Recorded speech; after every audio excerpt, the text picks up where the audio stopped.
بسم الله الرحمن الرحیم. درنو پښتنو ورونو د مینې او د خلوص سلامونه. الله پاک مو ښه او آباد لره، خوشحاله اوسئ.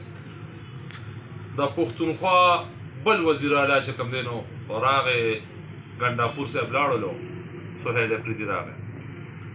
د بدقسمتۍ خبره دا ده چې کوم لاړو نو دوی چې راغلو نو مټیانې پرې تقسیمېدي، دا چې کوم راغلی نو مټیانې تقسیمېږي.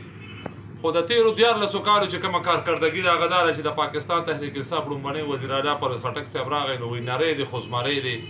بیا چې کله کوشي وایي خوشې د خر بچي و. بیا ورپسې محمود خان راغی وایي دا وایي سپین دادا دی، دا اوس د کار سړی راغی. بیا چې هغه کله کوشي هغه وایي دا د نه سړی بچي و. بیا په دغه دوران کې د پنجاب وزیر اعلی عثمان بزدار راغی وایي دا زبردست سړی دی. هغه بیا راغی، هغه چې کوم دی هغه پسې هغه کوپر او هغه دا نته واغرسه. بیا پرویز الهي راغی وایي پرویز الهي چې کوم دی نه دې خلکو د جواب دی دا زبردست سړی. هغه پسې نن سبا د پی ټی آی خلک دړې دړې کنځل کوي. بیا چې کله ګنډاپور راغی هغه وایي د دې ټولو خلکو د جواب په د پاکستان کې دغه یو کس دی ګنډاپور، وایي دا اوس هم د کار سړی راغی.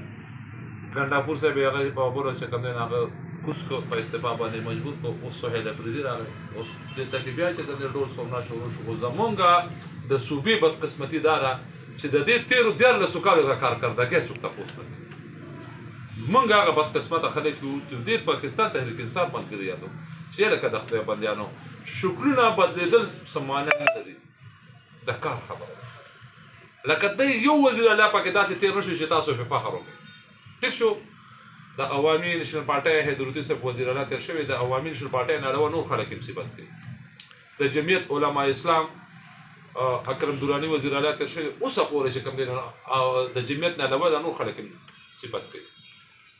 د قومي وطن پارټۍ آفتاب شیرپاو صاحب وزیر اعلی تېر شوی دی، اوسه پورې خلک چې کوم دی په ښو الفاظو باندې یادوي. دغه شان د پیپل پارټۍ چې کوم دی ارباب جهانګیر تېر شوی دی، خلک یې تر اوسه وخته پورې په ښو الفاظو کوي. د پی ټي آی داسې یو کس نشته دی چې هغه دوی کوشي وي او دوی په ښو الفاظو باندې صفت کوي. او چې په کوم ټایم یې راوړي په هغه ټایم ورته ډول سورنا وي. زمونږ صوبه لاړه تباه شوه. زمونږ ما یو کس ته پرونده کې په چیلنج سره یو خبره وکړه چې د خپل علاقو د پښتونخوا نه خبر نه د خپل علاقې نه خبر یې کنه سته د 400 ضلع سره تعلق ساتي. د 400 ضلع یو پروجیکټ په 14 کال کې د پاکستان تحریک انصاف کول شي.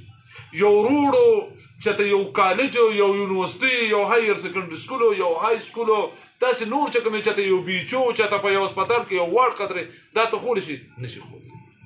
او دلته کې به دغه تختې په کېدو دي چې پلانکې لاړو پلانکې لاړه. شاندار ګلزار پرون یو سټیټمنټ ورکړو وایي یاره ویډیو پیغام یې جاري کړو چې وینر به دغه کېږي او زما د خپل حلقې خلکو ته دغه عوام دي چې جلوس په شکل کې موضوع تاسو راشئ. نو زه دغه خلکو ته یم چې د خدای تعالی لعنتیانو تاسو دې نه دا تپوس نشئ کولی چې ستا د خپل حلقې له کړي سري بغیر د دې نه چې روز هلته ځو ورو دې دلته کې ځو. دا صرف د دې لپاره دا حکومتونه خلک چې خلکو له منډیټ ورکوي دا ول دې لپاره ورکوي چې هلته کې په جلوس او دلته کې په جلوس. نو کار به څوک کوي؟ زما د صوبې کارکردګي څه ده؟ دې وخت کې چې کوي پاکستان تحریک انصاف سره د ښودلو لپاره هېڅ څه نشته دی. الله پاک مو وخت لږ چې کوم د شعور نه کار واخلئ. زمونږ ډېره لویه تباهي شوله. ګورئ زما د راروان نسل ډېره لویه تباهي شوله. د راروان کونج چې کوم دا ګوډې تباهي شوله. په دې باندې لږ غور وکړئ.